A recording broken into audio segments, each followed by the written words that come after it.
untuk itu kalian boleh merekam, boleh menulis sendiri, atau boleh mencatat sendiri. Tetapi saya harap kalian tetap stay bersama saya di sini karena nanti saya akan cek, misalnya saya menjelaskan sudah tahu apa belum, sudah untuk mencek Kak, saya akan panggil acak, nggih. Siap. Dan nanti kalau saya panggil acak tidak menjawab, berarti you tidak stay di situ. Saya akan tandai dan saya akan berikan nanti tanda bahwa kalian tidak ikut kuliah. Deal? Setuju ya? Mbak Kelly Jennifer, setuju? Setuju dong. Oke, baik, kita akan mulai ya. eh Respiratory viruses itu banyak. Jadi ISPA itu 70%-nya karena virus. Jadi kalau kalian batuk pilek, kemudian eh, apa yang gregesan apa istilahnya apa ya meriang, ada batuknya, ada nyeri tenggorokan, eh tidak perlu buru-buru mengonsumsi antibiotik karena 70% ISPA itu disebabkan oleh virus.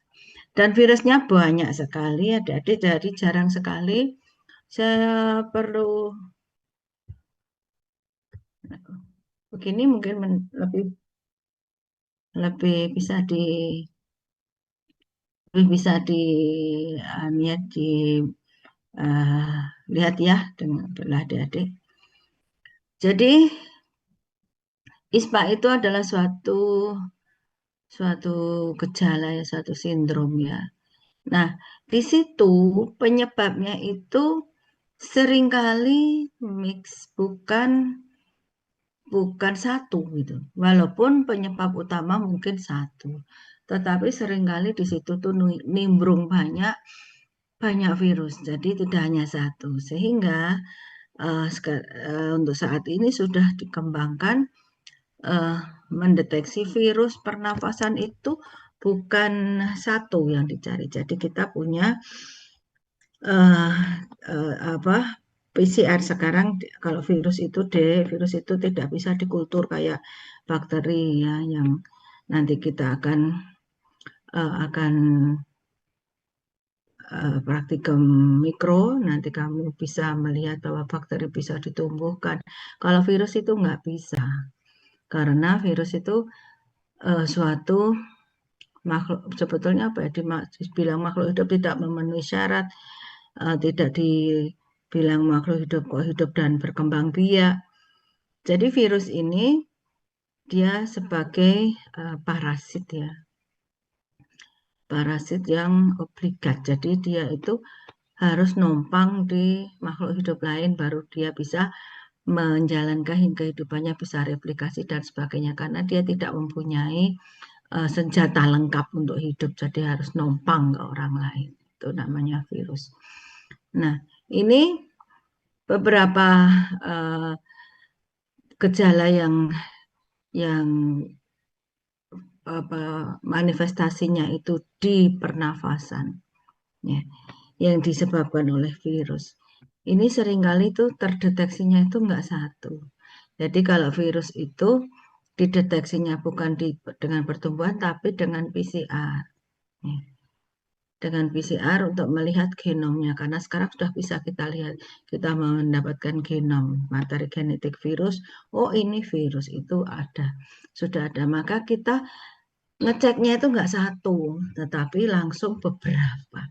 Di dalam satu kit itu bisa mendeteksi beberapa virus. Nah ini setelah beberapa penelitian ternyata ini sindroma atau gejala respiratori itu tidak hanya satu virus yang terdetek.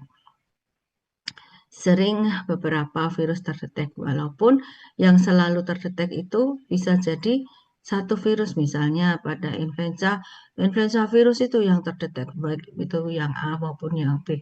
Tapi di antara uh, sampel-sampel itu, di antara atau pasien-pasien itu, seringkali juga tidak hanya sendiri, tidak hanya virus influenza A gitu, tapi yang muncul juga ada di situ terdetek parainfluenza, terdetek adenovirus ya. Nah, itu selalu mix seperti itu. Oke. Kemudian gejala respiratori itu yang bisa kalian lihat ya. Yang pertama adalah sindrom Coryza. Coryza itu yang paling nyata. Coryza itu sebetulnya campak ya. Sebetulnya campak, tetapi beberapa virus ini mempunyai gejala Coryza. Coryza itu gimana sih? Coryza itu demam tinggi, matanya rocos berair seperti nangis terus gitu. Padahal dia nggak nangis, tapi air matanya itu ngocor terus gitu. Kemudian hidungnya juga meler, dahaknya juga ada. Itu namanya Coryza dengan panas tinggi. Ya. Nah ini terutama adalah virus-virus ini, corona, ya, corona itu COVID ya dek, sudah pernah mendengar, kemudian rhinovirus, kemudian penyertanya itu banyak, itu ada influenza menyertai, adenovirus menyertai, sehingga kadang-kadang kita korisa, kita cek influenzanya positif, gitu. Ya iya, karena dia memang salah satu penyerta. Gitu. Kemudian yang influenza biasa, influenza itu meriang ya, sakit-sakit mialgia, trachea ya, sakit otot, sakit sendi-sendi, kemeng semua. Kalau orang bilang badan kucur sakit semua gitu. Kemudian ada batuknya, ya. Influenza itu ada batuk. Ya, ada pilek juga ya. Orang bilang meriang dengan batuk pilek itu influenza. Nih. Kemudian korp-korp itu nanti suaranya krok-krok gitu ya. Jadi itu yang paling banyak itu inflamasinya ada di atas, jadi di laring, kemudian di trachea kayak gitu. Jadi di saluran yang besar yang di atas. Nah, itu crop itu bisa karena adenovirus, tapi yang sering adalah parainfluenza. Nih. Jadi itu yang 11 sindrom itu adalah gejalanya. Tapi juga bukan kalau dicek korp itu ya bukan hanya oleh para influenza, adenovirus bisa, RSV bisa. Kemudian bronkiolitis ini di saluran bronkiolus atau cabang bronkus yang kecil-kecil. Nah, nanti di sini terdengarnya suaranya itu bronki tapi kasar karena berada di saluran. Jadi kalau kita dengarkan bronki yang gres-gres itu yang halus ya, tapi ada yang kasar. Jadi suaranya lebih seperti korp tapi di bawah di di paru. Nah, kemudian bronkopneumonia ini pneumonia. Pneumonia itu sudah sampai ke alveoli. Alveolinya terisi mukus, terisi air, dan ada rongki halus. Gitu. Ya. Jadi kalau ada pertanyaan virus apakah yang menyebabkan koriza gitu, yang nggak bisa dijawab ya itu banyak itu. Tapi kalau virus utamanya baru boleh dijawab, bisa dijawab. Karena kalau ini influenza karena virus apa? Loh bisa aja virus influenza, tapi adenovirus juga bisa me,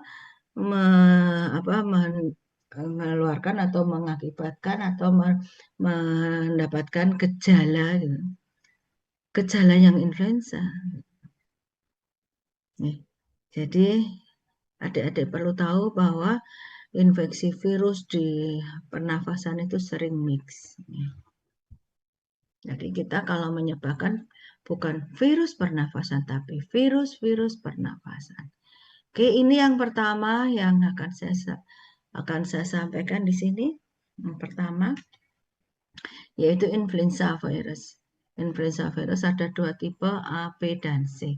Tapi yang A dan B itu yang terutama, tipe utamanya. Nah, kenapa A dan B? Jadi A dan B itu mempunyai kemampuan untuk melakukan atau terjadi antigenik drift dan shift. Kalau yang B itu terutama adalah antigenik drift saja. Kalau A itu bisa shift, makanya yang influenza tipe A itu lebih sulit. Jadi dia lebih gampang mengalami perubahan genom, mengalami perubahan strain karena terjadi antigenik shift. Ya.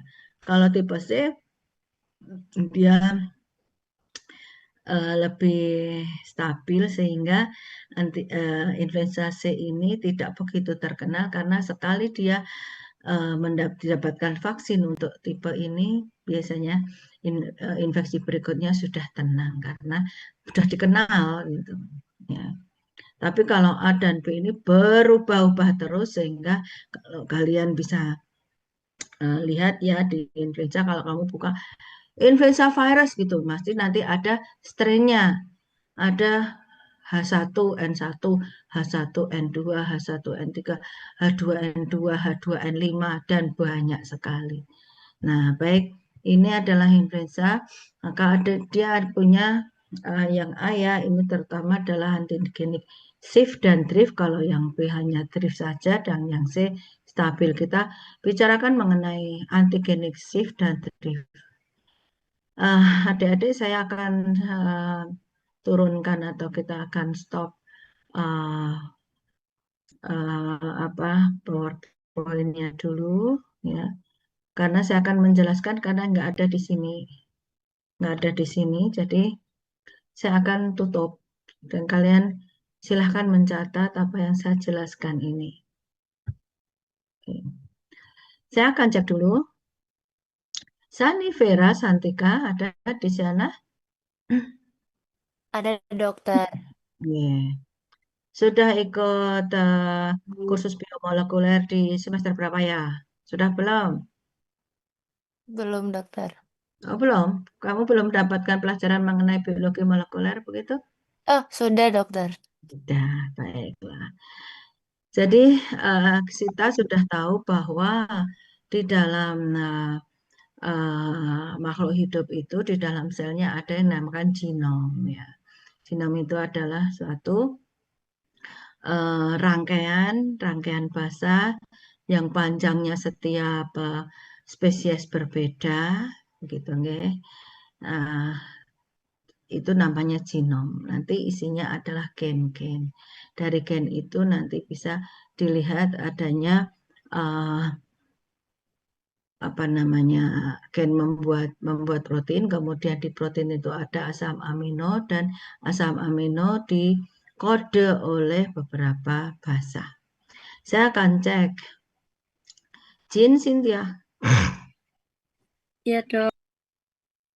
Jin Cynthia, berapa macam bahasa yang ada di dalam genom? Nah,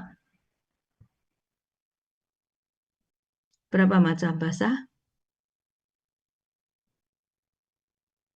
Eh, Macamnya itu ada dua kelompok besar dok untuk Apa bahasa dan apa? nitrogennya. Ada Ya, purina sama pirimidina. oke, purin apa saja, pirimidin apa saja. Kalau misalkan untuk jenis purin itu dia ada adenin sama ada guanin. Sementara kalau misalkan untuk jenis pirimidin itu dia ada sitosin, ada timin dan juga ada urasil. Oke, urasil dan timin itu hampir itu adalah suatu hal yang sama hanya di DNA dan RNA. Berarti harusnya ada D, berapa basa berarti? Berapa purin, berapa pirimidin? Ayo, Eh, purinnya berapa? Berarti kalau untuk purin ada dua, lalu untuk pirimidin karena yang timin dan urasil hampir sama, berarti ada dua juga yang untuk jenis pirimidinnya, untuk yang sitosin sama timin tadi, Dok. Oke, jadi ada 4 bahasa. Nanti kalau ada urutan bahasa kamu mendapatkan itu ada U-nya, berarti itu adalah RNA.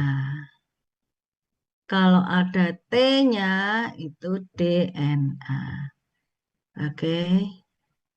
Ya, jadi urasil itu hanya ada pada RNA, timin itu hanya ada pada DNA. Jadi rangkaiannya nanti kalau kamu menemukan kok ada U-nya berarti itu adalah rangkaian RNA. Kalau ada T-nya berarti itu rangkaian DNA. Oke, Jack. Ardan Hanif, ada nggak? Hadir Nah, dok. hadir. Jadi dari asam amino ada yang kode-kode dari asam amino itu ada 12 asam amino. Setiap asam amino dikode oleh berapa eh, basa. Satu asam amino kodenya berapa basa? Berapa? Setahu saya tidak ada. 3. Ya. Jadi jajar-jajar dari 4 itu dengan urutan yang acak, ya hanya ada 4 itu. Tapi dia panjangnya itu terserah berapa panjangnya tergantung spesies masing-masing. Misalnya pada bakteri itu bisa 5 juta base pair, ada kok 5 juta.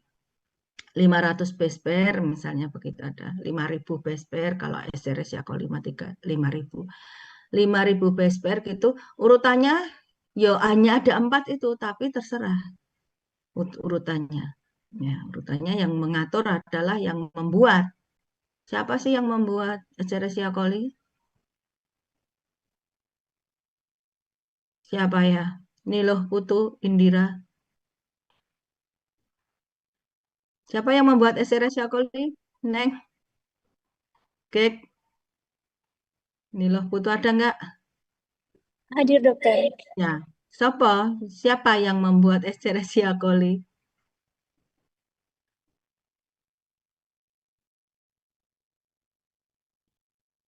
Iya, apa itu maksudnya apanya aja, Dokter? Lah iya, Escherichia coli itu adalah bakteri. Toh siapa yang membuat, yang menciptakan Escherichia coli siapa? Deep system pencernaan. Siapa lagi? Selfie, Selfie Manda. Hadir dokter. Siapa menciptakan Escherichia coli? Eh, saya taunya di usus manusia dokter. Siapa yang menciptakan kok di usus? Mau di usus mau? Nah, siapa nih? Tuhan dok. Iya. Ya, iya, kamu harus selalu ingat bahwa makhluk hidup itu yang menciptakan adalah Sang Pencipta, ya Tuhan kalian masing-masing. Nah, ya terserah dia mau 5.000 pesper, mau apa urutannya seperti apa, tapi kita sudah bisa mendapatkan sekarang bahwa genom manusia itu 3 juta pesper urutannya seperti ini. Escherichia coli 5.000 pesper urutannya seperti ini. Itu sudah tertentu, sudah didapat dari Yang Maha Pencipta. Kita sekarang mempelajari mereka. Nah, dari situ kita bisa melihat urutan asam amino itu sudah tertentu gitu. Jadi kalau Escherichia coli urutan asam amino ini, kemudian gennya dari asam amino pertama sampai asam amino ke-20 misalnya itu menjadi satu gen. Begitu seterusnya. Jadi itu sudah tertentu gitu ya. Sudah tertentu. Nah, itu kalau tetap seperti itu, maka kita gampang mengenali. Gitu. Kalau kita gampang mengenali, kita bisa membuat vaksin terhadap uh, uh, makhluk hidup itu atau mikrob itu. syaratnya bisa kita berusaha membuat vaksin, syaratnya apa? Syaratnya adalah mikrob itu kalau masuk ke tubuh manusia bisa merangsang respon imun yang spesifik gitu. Jadi misalnya nih COVID masuk ke tubuh kita membuat antibodi terhadap COVID, HIV masuk ke tubuh kita membuat antibodi terhadap HIV. Hepatitis masuk ke tubuh kita membuat antibodi terhadap hepatitis. Virus hampir semuanya bisa merangsang respon spesifik. Nah, antibodi itulah nanti yang akan kita pakai sebagai bahan untuk membuat vaksin gitu. Sehingga kita bisa, oh bagian ini loh misalnya, oh bagian ini yang kita bisa bikin vaksin, bagian virus yang ini, protein ini, misalnya protein di spike-nya, ya, protein di tonjolannya itu ternyata yang dibuat antibodi oleh tubuh. Maka kita bisa membuat antigen yang terbuat atau yang mencontoh atau yang mengambil dari spike virus. Kita masukkan dalam tubuh manusia sehat akan membuat vaksin. Jadi kalau nanti virus itu masuk lagi, kita udah kenal. Ya, antibodi kita siap. Nah, seperti itu. Nah, tapi ya untuk influenza ini, ya, influenza ini ada kemampuan untuk melakukan antigenik drift maupun antigenik shift. Nah, kalau dia mutasi, maka akan berubah protein yang ditimbulkan. Kalau protein yang ditimbulkan berubah masuk ke dalam tubuh kita nggak kenal. Gitu. Jadi tetap ada sakit. Gitu. Nah, influenza ini membuat masalah karena influenza ini adalah virus respirasi yang dia penyebarannya lewat droplet, lewat airborne, ya, sehingga gampang sekali tersebar di antara manusia. Karena orang tidak bisa menahan udara. Jadi kalau yang sudah kita terlanjur bersin, terlanjur batuk, mengkontaminasi udara, virus ini selama dia masih dalam sel, dia ikut udara itu kemudian masuk ke ditangkap oleh hospes lain, oleh manusia lain, kemudian dia masuk ke dalam saluran pernafasan dan dia nempel ke sel pernafasan kita, segera jangkit. Ya. Jadi beda dengan kalau kontak ya udah jangan sampai kita bersenggolan itu bisa. Kalau kemudian lewat fekal oral, oke lah kita jangan makan makanan yang sama atau fekal oral oke, pembuangannya diurusi, jadi jamban-jamban itu diperbaiki, pembuangannya jangan sampai mengkontaminasi dan sebagainya dan sebagainya. Tapi kalau udara kita sulit, kita tidak bisa istilahnya menyekat-nyekat udara, nggak bisa ya. Kita nggak bisa menyekat-nyekat udara. Maka airborne disease ini yang paling potensial untuk menjadi epidemi. Bahkan pandemi, kalau pandemi itu sudah seluruh dunia ya. Jadi, epidemi luas, bukan hanya di daerah, misalnya sak kota, sak pulau bisa seperti. Nah, kamu lihat itu COVID sudah ada sedunia, maka dinamakan pandemi. Nah, mengapa influenza ini sulit? Nah, karena influenza ini mempunyai kemampuan antigenik drift. Jadi di satu titik, ya tadi ya bahasanya kan jejer-jejer sudah tertentu yang menentukan, sudah tahu ya Tuhan tadi ya, sudah tahu. Jadi halo nih, jadi Gek, kamu jangan cari pembuat Escherichia coli di referensi ya. Escherichia coli dibuat oleh Yang Maha Kuasa.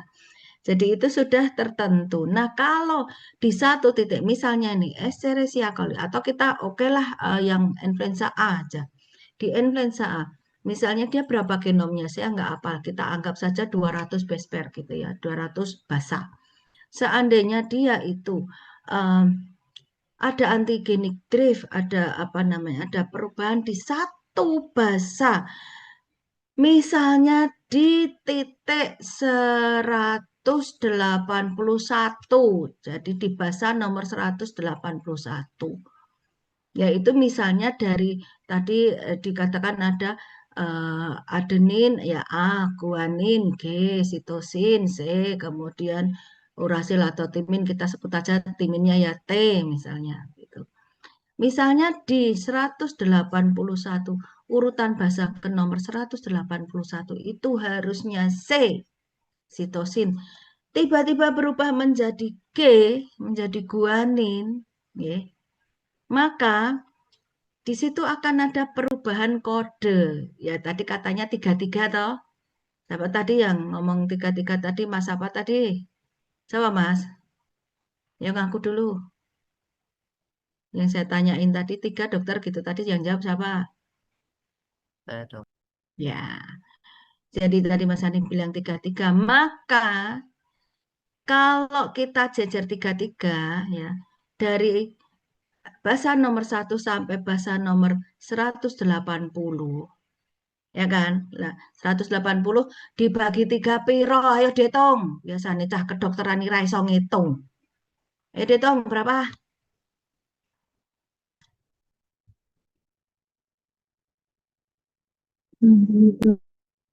Berapa, Neng?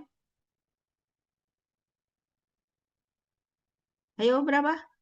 Kok diem? Mbak siapa ini? Nggak ada namanya.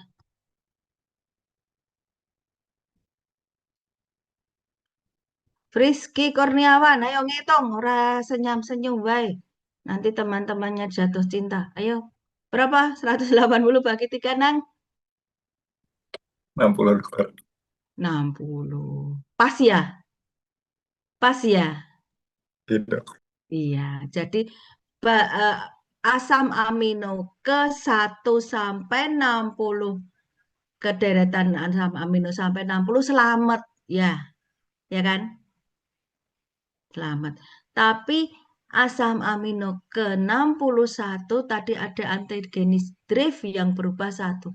Jadi nanti asam amino basa yang ke 181, 2, 3. Ini 1 kode. Ini nanti berubah, ya kan?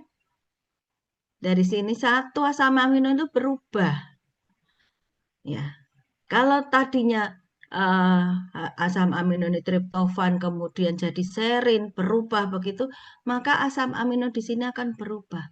Kalau asam amino yang ini berubah mempengaruhi perubahan protein, maka proteinnya akan jadi berubah juga. Jadi antigen baru gitu. Ini baru 1. Masih untung apabila 1 kode ini tadi berubah tapi tidak mengubah asam amino. Misalnya tadi dari CCC menjadi CCT misalnya. Ternyata CCC sama CCT itu 1 asam amino yang sama. Nanti kamu buka di buku biokimia di daftar tabel kodon. Jadi 1 asam amino itu bisa kodenya lebih dari 1. Kalau tadi ini perubahan ini tidak mengubah asam amino, selamat. Ya. Proteinnya tetap protein yang sama. Tetapi kalau ini berubah, maka akan mengubah protein jadi mutasi. Mutasi yang sudah fenotik, muncul protein baru. Lah ini akan tidak dikenal gitu. Ini baru drift 1 tok gitu. Berubah di 1 titik itu bisa mengubah protein sehingga akan berubah itu protein yang dihasilkan oleh influenza itu tadi tipenya udah berubah sehingga nggak kenal kita, sehingga akan terjadi dia menjadi manifestasi klinis lagi itu karena tidak antibodinya tidak bisa kerja. Lah kalau antigenisif sekarang coba perhatikan antigenisif. Nggih. Jadi kalau dari 200 basa tadi misalnya dari 100 tadi 180 nggih, 181 ini kalau shift itu geser atau bergilir gitu. Shift itu geser gitu loh. Nah, Nah, kalau di sini nanti asam amino basanya itu hilang satu gitu nggih. Ini saya contohkan yang hilang dulu. Jadi basa ke 181 itu hilang. Ya. Maka yang 180 ini tadi karena pas ini ya. 60 asam amino yang di depan selamat. Tapi yang asam amino yang ke-61 dan seterusnya itu geser. Yang tadinya 181, 182, 1831 kode, ya toh? Ini yang 181 hilang sehingga kodenya geser. Jadi 182, 183, 184, satu kode. Kode berikutnya 185, 6, 7 kan geser semua itu di belakang. Ngerti nggak Mbak Gema Fitri? Dalam dokter. Paham? Insya Allah paham. Sehingga berapa asam amino itu yang berubah? Ya kan? Itu. Kebalikannya juga kalau tadi ini hilang itu namanya dilesi. Tapi kalau misalnya nambah menjadi insisi, nambah apa namanya? Nyelip gitu, desel-desel gitu ya. Jadi dari 181 tadi antara 180 dengan 181 belesek di situ atau nyelip di situ satu basa. Ya. Sehingga yang 181 tadi tergeser ke samping. Sehingga kodenya menjadi bukan 181, 182, 183, tapi 18X tadi, ya. 18X, 181, 182. Ya. Asam amino berikutnya 183, 4, 5. Geser ke belakang berubah semua. Kamu bisa membayangkan ini asam amino berubah semua. Sangat mungkin akan terjadi perubahan protein. Proteinnya jadi berubah. Itu.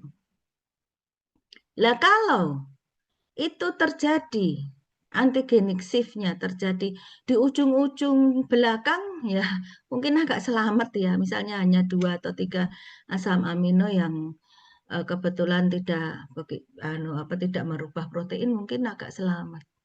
Tapi kalau dia kejadiannya itu di ujung gen, gitu. Misalnya kejadiannya itu di basa nomor 26 gitulah. Yang berubah kan ke belakang jauh lebih banyak. Oke. Jadi itulah antigenik shift dan antigenik shift. Makanya influenza A menjadi lebih memusingkan daripada yang lain.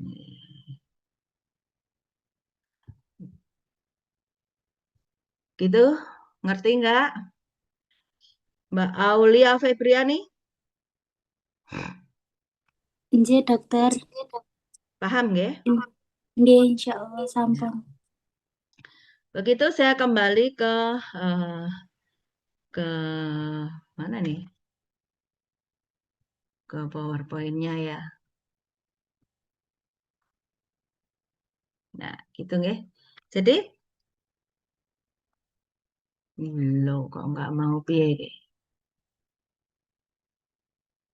Sebentar. Suara saya terdengar nggak, Dek? Kok rada Terdengar dokter. saya karena Terdengar ini dokter. error. Nah, ini ya. Ini ya, sudah tahu mengapa terjadi pandemi terus ya karena itu. Ya. Karena gonta-ganti terus menjadi subtype ini. Ya, yang bergeser apa? Yang bergeser ini hemaglutinin dan neramidase.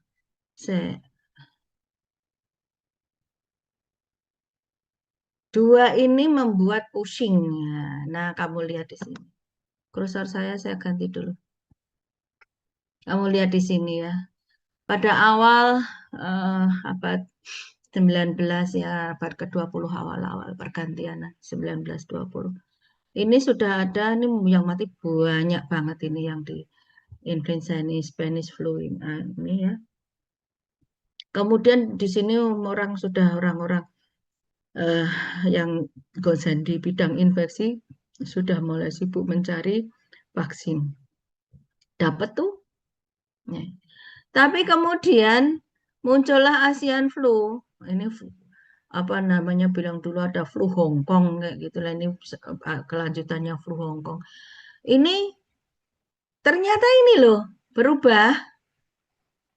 Sudah divaksin, vaksinnya ini tadi jadi hemagglutininya berubah, neramidasenya berubah. Nah, epidemi luas lagi. Ini yang mati million ya. Bukan hanya 1 atau 2.000 gitu, tapi million. Kemudian 68 ini juga berubah lagi. Loh, ini kan hampir sama. Kenapa kok di vaksin kok tidak masih juga klinisnya berat? Ternyata hemagglutininya berbeda. Gitu loh. Nah, kemudian ada ini apa namanya, ada H1N1. Nah, ini karena ini sama, maka agak-agak lah tidak terlalu luas ya, karena sama. Oke. Nah, ini 2009, adik-adik, ini ada yang dinamakan swine. Bukan human tapi swine. Nah, inilah mulainya kita tertular dari hewan. Oke. Ini hati-hati, ini nanti akan nyambung ke avian flu. Ini dari babi. Nih. Nah, kita akan masuk ke influenza yang kita dapatkan dari binatang atau dari hewan. Oke. Jadi flu pada virus pada manusia dan pada hewan itu bisa jadi mereka mirip ya, similar. Tetapi masuknya itu loh. Dia masuknya gitu ke dalam sel human dan sel hewan itu pintunya beda. Ya, pintunya beda. Jadi glikoprotein tempat masuknya virus ke dalam sel itu yang namanya epitop atau apa namanya juga pintu ya, artinya pintu. Itu tempat dia nempel di situ, bisa nempel. Itu beda. Molekulnya beda. Saya turunkan lagi. Saya cek dulu. Rida Mufarihana, laki apa perempuan ini? Rida Mufarihana. Gak ada ya? Berat ya?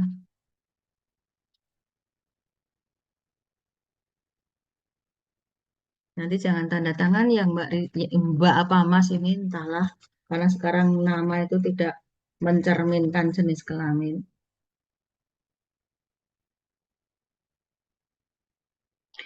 Nadila Nadia Zuhara. Ada nggak? Ada, dokter. Nih. Sudah pernah mendapatkan pelajaran mengenai replikasi virus? Di mana ya? Sudah?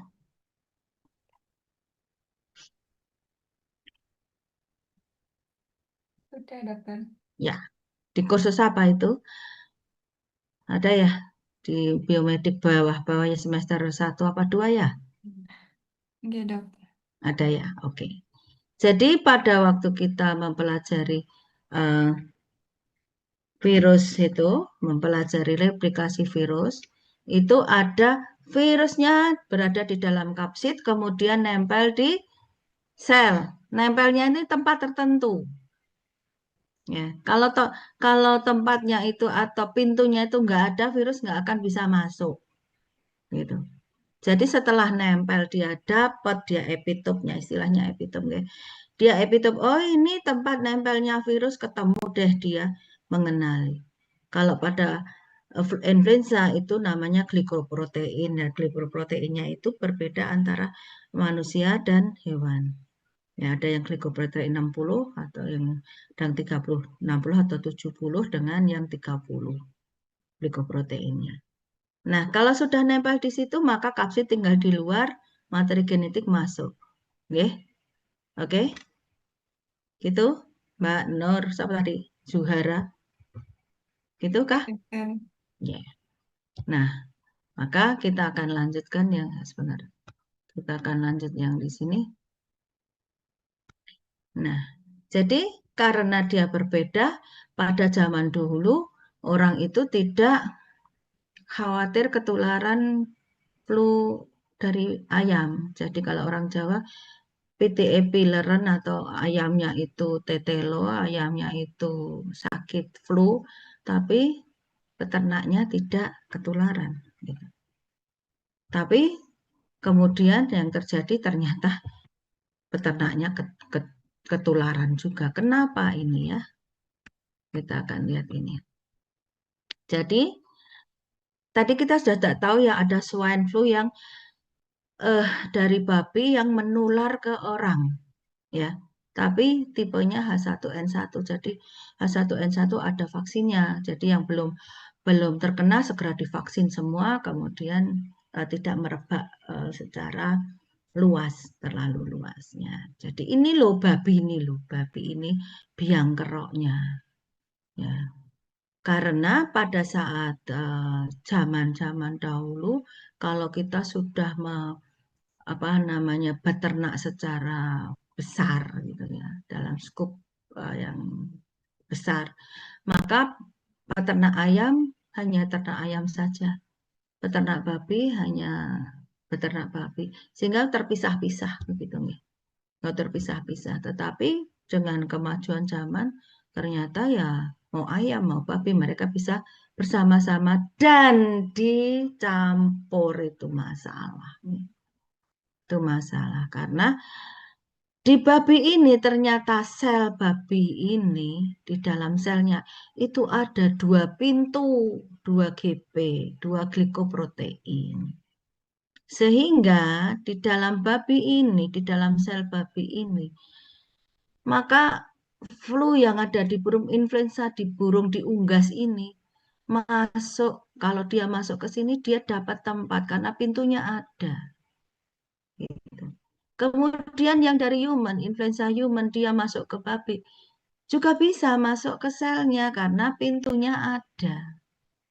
Mereka memasukkan materi genetik dari virusnya masing-masing di dalam satu sel, selnya babi tadi, kemudian mereka bereplikasi, membuat kapsid dan sebagainya. Sehingga yang terjadi adalah reassortment. Assortment itu acak, itu kayak mengacak kembali. Maksudnya mengacak kembali gimana? Ini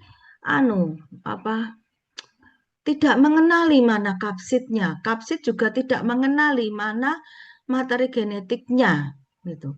Sehingga materi genetik dari virus human masuk ke kapsid avian flu atau sebaliknya. Sehingga virus yang ada di sini tadi, kalau dia sampai ke human lagi, ini kalau yang masuk adalah kapsid dari human, ya, maka masuklah dia dapat pintunya ketemu, nempel di pintu. Kemudian dia memasukkan materi genetiknya. Kalau yang tadi kapsid tadi isinya benar gitu, istilah benar itu human dan human. Jadi kapsidnya human, isinya human, maka ya kita mengenali dia gitu loh. Kita kenal dia. Oh, ini virus human. Ngerti aku gitu. Tapi kalau kapsidnya tadi human, virusnya adalah virus avian masuk ke sini, beda. Beda, sehingga yang masuk ke sini adalah virusnya dia. Sehingga ada manusia ketularan virus dari unggas. Dia nggak kenal, kita nggak kenal. sehingga terjadilah manifestasi klinik. Gitu. Rambu Yolan, Neng, Iya dokter. paham nggak? Insya Allah dokter. Ya, ada yang masih bingung di mana? Yang tadi ini dokter, kalau kapsidnya human, isinya human, berarti dapat dikenali. Itu berarti human 2 ke human 3 ya dokter? Bukan. Jadi kalau human ini tadi masuk ke sini virusnya, kemudian eh, kapsidnya human, masuknya human juga, maka ini pasien yang human yang kedua ini, maka sama dengan ini, gitu. Ya, karena yang masuk ke sini virus human sama dengan sini, ini sama berarti, no problem ini. Ya, jadi ini lagi gitu loh. Ya, tapi kalau kapsidnya human, ya kan bisa masuk karena kapsidnya human sehingga dia dapat pintu. Tapi masuknya ini, jadi H3 yang masuk ke sini bukan H2, gitu. Jadi ini beda, gitu. Tapi kalau human lagi bukan ke sini, tapi ya balik ke sini sama gitu loh. Gerombolannya ini. Tapi kalau yang dapat dari sini materi genetiknya, jadi ini infeksi yang baru ini. Tidak sama dengan ini. Rambu? Terima kasih dokter. Sudah jelas? Sudah dokter. Oke. Jadi gitu ya. Ini namanya reassessment. Jadi di sini masalahnya. Karena dia punya 2 pintu. Sehingga bisa masuk dua-duanya kemudian mengawur. Ya. Terjadi pengawuran tadi. Oke. Nah. Sehingga, nah ini. Dari H1N1 yang kita temukan orang ketularan dia pertama kali ya. Dia pertama kali dia mendapatkan ini, kemudian terjadi apa sebetulnya kalau mau wabah karena nggak banyak juga ya, tapi ini terjadi sehingga terjadi kegegeran, orang bisa terinfeksi oleh flu dari binatang. Nah, kemudian mulai apa divaksin apa enggak? Ternyata baru jalan aja sudah berubah nih. Ini sudah berubah kan ya antigenik shift, antigenik drift itu tadi. Ini yang masuk ke kita berubah-ubah terus. Nah, itu yang terjadinya avian flu ya. Nah, sebetulnya avian flu itu harusnya bisa dicegah. Dicegahnya dengan cara jangan sampai ini ketemu ini. Ya. Jadi harus dipisah. Apa peternakan itu harus dipisah. Kemudian yang kedua, ternak itu kalau satu terjangkit itu harus sekandang dieliminasi.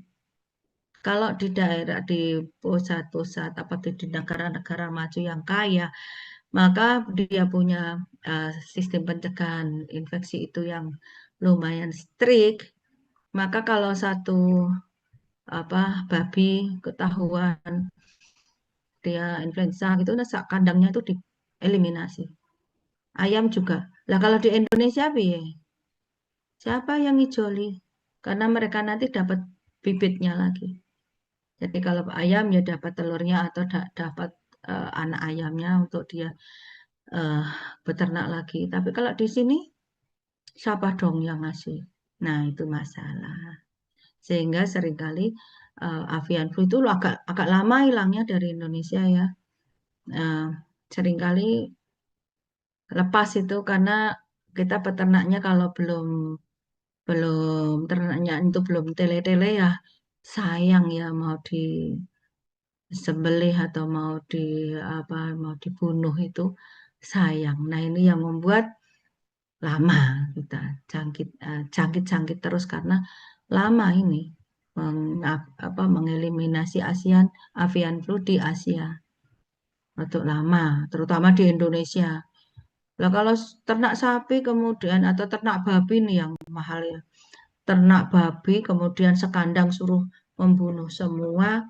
Lah terus bar itu ya kukut, padahal dia aja ternaknya dari hutang ya kan. Makanya itu membuat lama. Oke adik-adik untuk laboratori nanti kalian baca sendiri. Karena untuk virus itu diagnosisnya hampir semua sama. Yang pertama adalah melihat apakah ada jejak virus di dalam tubuh pasien, yaitu dengan menemukan antibodi spesifik terhadap virus itu. Yang kedua adalah PCR untuk menemukan genom uh, virus pada tubuh pasien. Semua seperti itu. Jadi saya tidak akan jelaskan. Kemudian obatnya juga itu belum, antivirus tidak seperti antibakteri, antivirus itu eh, kalau saya bilang masih banyak yang belum efektif ya, walaupun beberapa sangat efektif, terutama adalah pada awal-awal infeksi. Kalau sudah agak late itu biasanya hampir tidak berfungsi atau tidak begitu berperan. Gitu. Prevention hampir semua sama, nanti dibaca sendiri saja. Para influenza dia berbeda di gejala, ya lebih banyak yang crop ya karena dia di atas. Sama RSV ini virus yang hampir diketemukan pada setiap gejala ISPA. Gitu. Walaupun dia sebagai penyebab utama maupun pendamping. Ya, dia hampir sama. Kalau kita cek ini RSV itu menyertai banyak gejala gitu. Nah, ini yang paling sering terjadi ini pada dewasa, pada tua, pada anak-anak, pada bayi bisa terkena semua. Tapi kalau dia terkena pada bayi, ya ini bahaya bronkopneumonia pada bayi, kemudian bisa lanjut ke sepsis, bisa lanjut ke encephalitis, maka kebanyakan ya loss di sini banyak yang meninggal ya loss. Tapi untuk saat ini insya Allah sih sudah banyak pencegahan sehingga tidak begitu masalah. Kalau zaman dulu kalau bayi sudah ISPA, bayi baru lahir, perinatal misalnya umur dalam 1 bulan pertama kok kena ISPA biasanya loss. Oke, sama. Oke. Saya ke yang kedua, yang penting kedua adalah corona. Oke, coronavirus kalian masih remaja waktu terjadinya COVID ya. Tapi kalian sebagai saksi hidup kehidupan dengan pandemi, ya tidak enak sekali. Nih. Kelihatannya kuliah, tidak kenal temennya, gitu ya. Kelihatannya skillab, tidak pernah lihat alatnya, praktikum mikrobiologi kok apa daring, udah nggak pernah lihat mana yang Escherichia coli, mana yang Klebsiella. Ya itu adalah suatu cobaan ya. Kita sudah terbebas dari COVID, kita harus bersyukur. Nah, corona itu sebetulnya adalah virus yang sederhana ya. Sederhana apa sih dia? Kalau zaman saya sekolah, corona ini tidak terkenal. Tidak terkenal dia. Jadi dia kalau ada menyebabkan penyakit itu self-limited disease cepat. Jadi hampir tidak terbahas gitu ya. Nah, akan menjadi masalah pada saat terjadi SARS, Severe Acute Respiratory Syndrome. Yang pertama kalian belum lahir kayaknya ya. Jadi ini kira-kira tahun berapa tuh? 2000-an ya, 2001, 2002 gitu. Sampai 2003. Kalian di mana saat itu? Di mana tuh? Farel Figardia tahun 2001, Iya, dokter. 2002. Kamu di mana, Ren? Orang tua saya belum menikah, dokter. Pada Oke, tapi ini adalah sejarah ya. Nanti COVID itu ada hubungannya dengan SARS yang pertama ini. Jadi SARS yang pertama ini adalah suatu penemuan eh, ada pasien yang eh, ada gejala respiratori yang berat. Jadi orang itu pneumonia yang parunya itu benar-benar berisi infiltrat dan mukus ya. Jadi parunya itu kalau di ronsen putih, tidak hitam, nggak hitam itu kan udara. Dan sesak nafas berat, demam tinggi, ya, kemudian mati. Gitu. Nah ternyata SARS ini menyebar. Menyebar itu kok penyebarannya itu luas. Artinya luas itu bukan menyebar ke satu daerah, tapi dari negara ke negara, gitu. Jadi hampir seluruh dunia ini ada, tapi memang sedikit, belum banyak. Yang banyak itu di Taiwan, Cina itu banyak. Nah, di Indonesia masih bersih nih. Kenapa masih bersih? Karena di Indonesia itu dapatnya dari Singapura. Pasien dari Singapura. Kemudian tapi karena Indonesia sudah ini ada SARS, begitu kan nyebar ke seluruh dunia, WHO membuat kebijakan, kita juga ikut. Kemudian kita karantina orang-orang yang datang dari penerbangan internasional. Kita stop di sana, kita karantina, kemudian orang kita juga sangat dibatasi, bahkan dilarang untuk penerbangan internasional. Gitu.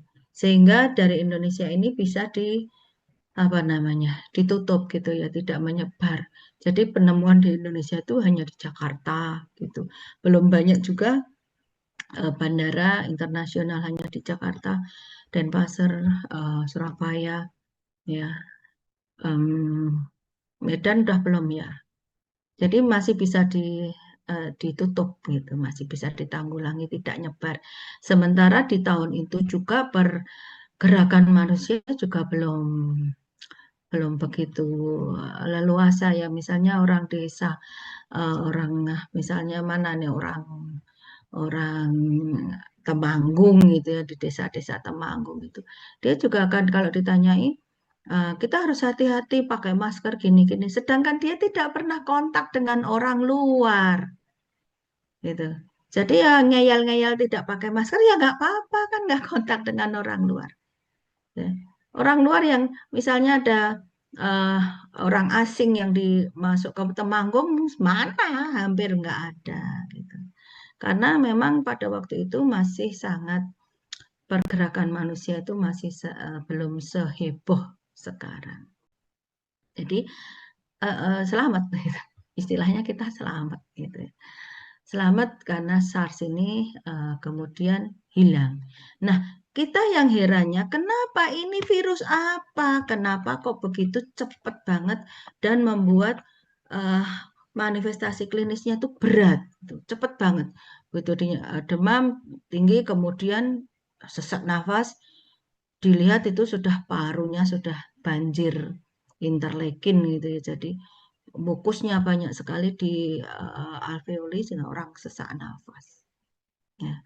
Kenapa kok itu diteliti? Ternyata itu corona. Jadi heranlah kita. Kenapa corona? Ya ini corona, tapi kenapa bisa manifestasinya seperti itu? Kemudian sequencing di tahun 2000-an itu juga hanya beberapa tempat yang mampu untuk sequencing ya. Molekuler diagnostiknya juga masih sangat terbatas. Tapi terjadilah ini. Terbuktilah bahwa itu adalah corona yang novel itu new. Jadi corona yang baru. Ini kenapa kok bisa corona baru dari mana? Kemudian telaah disimpulkan bahwa itu dari hasil rekayasa. Jadi virus corona yang direkayasa sehingga berubahlah protein-protein pentingnya gitu. Sehingga dia bisa masuk ke dalam sel lebih bagus, kemudian dia bisa menyebabkan gejala klinis lebih berat. Ini novel, ini direkayasa. Kalau influenza tadi alami, natural mutation dengan adanya antigen drift dan antigen shift. Kalau corona ini ada rekayasa. Gitu. Kemudian setelah penyebarannya kita stop, penyebarannya kita usahakan jangan sampai nyebar, kita strict ya, pergerakan manusia sangat dibatasi, maka SARS hilang. Ya. Nah, kemudian nanti kamu baca sendiri ini, sudah saya ceritakan. Kalau saya sudah cerita gini, insya Allah kamu mudeng. Nah, kemudian setelah itu lama-lama ini ya, ini gejalanya ya, sakit kepala, batuk pilek, kemudian ada pneumonia, gitu ya. Kemudian terjadi low white count biasa ya, ini adalah ciri khas dari leukopenia itu dari infeksi viral. Nah, kemudian ini transmisi sudah saya ceritakan, diagnosis seperti biasa. Kemudian kita ke sini. SARS pertama lupa, wisan. Ya, udah selesai, dianggap selesai. Tapi kemudian muncul di Middle East. Middle East itu daerah Arab sana ya, daerah Saudi, Yaman, dan sebagainya di sana, Iran, Irak, dan sebagainya. Di sana muncul lagi gejala atau penyakit dengan gejala respiratory syndrome yang severe, sehingga heboh-heboh lagi, ya heboh-heboh lagi. Nah, karena dia di sana dinamakan di Middle East, maka dinamakan Middle East Respiratory Syndrome atau MERS. Beda dengan yang SARS tadi, ini MERS. Kemudian dicari-cari ini apa, karena kasusnya cepat banget juga menyebar cepat banget ya. Maka dari ini Saudi itu bisa mendapatkan 1.700-an kasus gitu ya. Yang 700-nya itu meninggal, sehingga kita kalau kata bisa hanya 30%, 40% ya. 40% meninggal ini besar banget, sehingga ini menjadi perhatian. Sempat terjadi pilgrim atau jamaah haji itu di stop gitu, tidak diselenggarakan gitu. Sempat seperti itu. Kemudian pengetatan kota, jadi kita nggak boleh ke sana ya, nggak boleh ke sana. Ini sekitar tahun 12-an ya, hampir ya 2-3 tahun seperti itu. Kemudian di penelitian akhirnya di onta ini ditemukan ya, ditemukan virus ini di onta. Akhirnya ontanya yang dikarantina, nggak boleh lagi jemaah haji ke kandang unta gitu. Jadi wisatanya salah satu haji itu salah satu wisatanya adalah mengunjungi kandang unta. Itu nggak boleh foto sama unta lagi. Ya. Kemudian setelah mulai reda karena kita membatasi kontak, akhirnya kasus itu mereda. Nah, setelah mereda baru boleh lagi. Pilgrim boleh, tapi untanya masih nggak boleh dilihat. Untanya yang bolehnya ya unta yang benar-benar unta yang dinyatakan benar sehat, itu keluar dari kandang untuk bertemu dengan jemaah haji di suatu tempat. Jadi mereka foto-foto di situ, tapi bukan di kandang untanya. Nah, itu ya. Ini case definition dan surveillance-nya nanti baca sendiri. Nah, ini new case-nya kamu baca sendiri, karena ini dulu kita pakai untuk menentukan ini mau karantina mau enggak ya. Ini harus masuk ke ICU atau enggak. Itu. Sekarang sudah tinggal kenangan yang ini. Nah, akhirnya setelah semuanya teratasi, kita sudah mulai ini. Kalau ini semua ini ya semua pneumonia di skor dengan ini untuk menentukan pelayanannya nanti kemana ini. Ini rawat jalan apa rawat inap atau rawat ICU gitu. Oke. Ini untuk menentukan klinisnya juga ya, untuk menentukan suspeknya. Ini untuk labnya. Nah, kamu baca sendiri nanti gampang. Nah, setelah reda ya, itu sudah ada kantongannya itu di kantong. Ternyata ini juga corona yang berubah dari wild type-nya, dari corona aslinya. Jadi berubah, genomnya itu berubah. Genomnya itu berubah. Dan dengan SARS yang pertama juga beda. Gitu. Jadi ada yang direkayasa lain lagi di gen yang lain. Gitu. Jadi dua kali corona menjadi bahan penelitian ya, menjadi objek dari rekayasa genetika. Karena virus itu termasuk yang gampang direkayasa karena virus itu sangat sederhana. Gennya tumpang tindih, jadi kita mutasi satu bisa saja 2-3 gen berubah karena dia tumpang tindih. Nah, setelah itu dari tahun 12 kira-kira ya 15 itu reda, 16 reda, 17 saat saya ke sana itu sudah bisa, belum bisa ke kandang onta, tapi sudah bisa foto-foto ke onta, kemudian buka semua objek wisata di Arab Saudi yang di Untuk Haji itu hampir semua sudah dibuka ya. Gua Hiro dibuka, kemudian Jabal Rahmah dibuka, dan itu kemarin-kemarin ditutup. Itu 17 sudah. Nah ini kemudian kita yang ini, yang COVID, yang kalian tahu ya, kalian mengalami, kita semua mengalami. Jadi COVID ini tiba-tiba aja merebak lagi ya, dengan gejala yang sama dengan SARS dan MERS, tapi jauh lebih berat. Gitu. Nah, kalau kemarin itu SARS pertama itu kita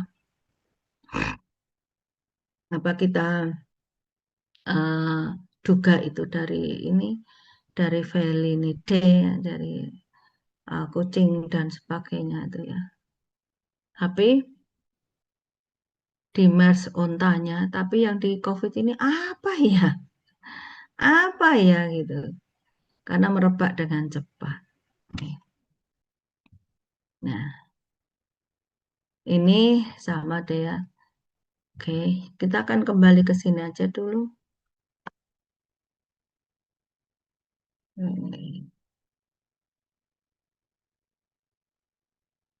Kita akan kembali ke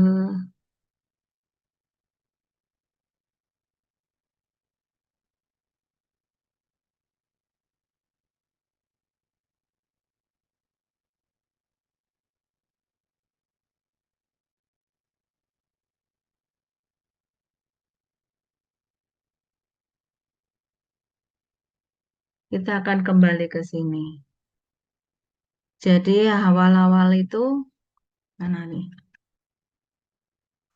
Awal-awal itu merebaknya di Wuhan ya, di Cina. Ya, tahun 18 sampai 19 awal gitu nih. Itu di Wuhan di Cina. Ya, di sini di Cina. Dengan pada saat itu ada kecelakaan, ada laboratorium di Cina itu yang meledak atau pokoknya kecelakaan di sana lah. Kemudian ternyata merebak di Cina itu langsung banyak kasus dan banyak meninggal. Ya, kemudian dari sana, dari Cina itu kemudian menyebar kemana-mana karena pada saat itu kita tahu bahwa pergerakan tahun 19 ya, itu pergerakan manusia itu sudah tidak terbendung. Bisa saja orang Jakarta itu, orang-orang kaya itu, ayo beli tas gitu, bareng-bareng ibu-ibu selebriti itu beli tas ke Singapura, ya udah ke Singapura, ke Orchard Road atau kemana, beli tas terus sorenya pulang, itu bisa, ya sangat mungkin. Kita dosen-dosen nih ya, kita dosen-dosen Kita bisa aja rapat AIPK misalnya ke Jakarta. Ya, oke, habis rapat pulang bisa gitu loh. Kalian misalnya orang Surabaya pengen ke Solo 3 jam lewat tol, wes sorenya pulang, wes bisa kayak gitu. Ya. Orang Pacitan mau ke mana kita bisa ke Solo langsung terbang ke mana, sudah sangat mudah. Jadi eh, ber apa namanya mobilisasi people itu sangat mudah itu. Sedangkan kita buka berapa bandara internasional itu. Jadi pergerakan manusia itu demikian demikian luar biasa sehingga pembawa itu pada saat inkubasi kan tidak terdetek. Nah, kemudian dia bisa menyebarkan dan lolos karantina sehingga menyebar ke seluruh dunia. Nah, kita waktu COVID pertama ditemukan itu sebetulnya kita harusnya sudah warning dong gitu. Harusnya sudah warning, tutup itu bandara internasional. Kita nggak boleh keluar negeri. Yang acara-acara luar negeri stop dulu gitu.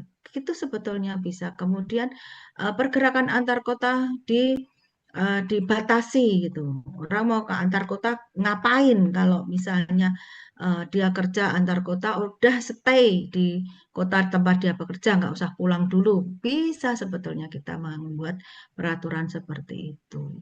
Tetapi kita telat. Bahkan di saat orang-orang luar-luar itu sudah mulai close bandara internasional, kita malah undang wisatawan datang ke Indonesia karena waktu itu belum ada perintah untuk close bandara itu. Sehingga orang-orang yang membutuhkan bandara, orang-orang yang membutuhkan wisatawan itu masih masih mengundang, maksudnya masih memberikan kebebasan, masih iming-iming gitu loh. Kan kita memang Indonesia itu kan wisata itu salah satu andalan devisa gitu. Nah, akhirnya jeblok kita masuk tidak terbendung walaupun kita kemudian close bandara, kita sudah terlanjur masuk virus itu tak terbendung. Dan perjalanan manusia dari daerah ke daerah itu juga tidak bisa dibendung gitu. Akhirnya apa? Akhirnya ya itu yang kalian lihat. Akhirnya begitulah. Nah, di sini setelah dicek-cek lagi ternyata ya iya dia itu corona lagi. Gitu. Karena kita sudah mempunyai pengalaman SARS dan MERS. Ya. Karena kita sudah mempunyai pengalaman SARS dan MERS, langsung saja kita itu, ini jangan-jangan ya, jangan-jangan ini corona lagi. Dan cek iya, ini corona lagi. Tapi kita kurang bisa mengantisipasi sehingga Indonesia termasuk yang korbannya juga yang banyak. Ya. Indonesia juga habis-habisan. Pada saat itu kalian masih SMP, goler-goler aja di rumah menjadi menggendut. Ya siapa yang tambah berat badannya lebih dari 10 kilo? Ayo, mas-mas ini wah biasanya aja keluar malam ya mas. Suruh di rumah saja, gangguin ibu wae, ibu sampai semplah gitu. Ya kan? Sherin, Sherin M, Iya, dokter. kamu di mana saat COVID? Di Banyuwangi, dokter. Ya, yang ngapain kamu di sana? Oh, asal saya Berapa berat badanmu SMA. nambahnya berapa berat badanmu dari SMP ke SMA? Goler-goler saja. Nambah berat badan enggak, Mohon maaf, dok. Sherin? Enggak, dokter, malah nurun. Kenapa nurun? nggak dipakani gitu kan sama ibumu karena di rumah saja tidak sempat belanjaan ya. Apa yang terjadi di situ? Produktivitas sangat menurun ya. Produktivitas sangat menurun karena semua orang membatasi kontak dengan orang lain. Ya. Sehingga yang kita rasakan memang seperti ini. Begitu kena korbannya banyak ya Dek. Karena ini begitu kena itu berat, klinisnya berat. Jadi beberapa orang itu dengan underlying disease, ada punya DM, punya banyak yang meninggal. Jadi bersyukur kita masih bisa selamat sampai hari ini melewati pandemi dengan selamat. Jadi COVID-19 ini ya, ini merupakan pandemi karena seluruh dunia terlibat di sana. Semua hanya hampir nggak ada ya, tapi adalah yang mereka bebas COVID, tapi benar-benar tempat yang benar-benar dia isolated. Jadi benar-benar kontak dengan dunia luar itu sangat terbatas, itu selamat. Tapi kalau kita, ya kita dari ujung ke ujung semuanya kena. Gitu.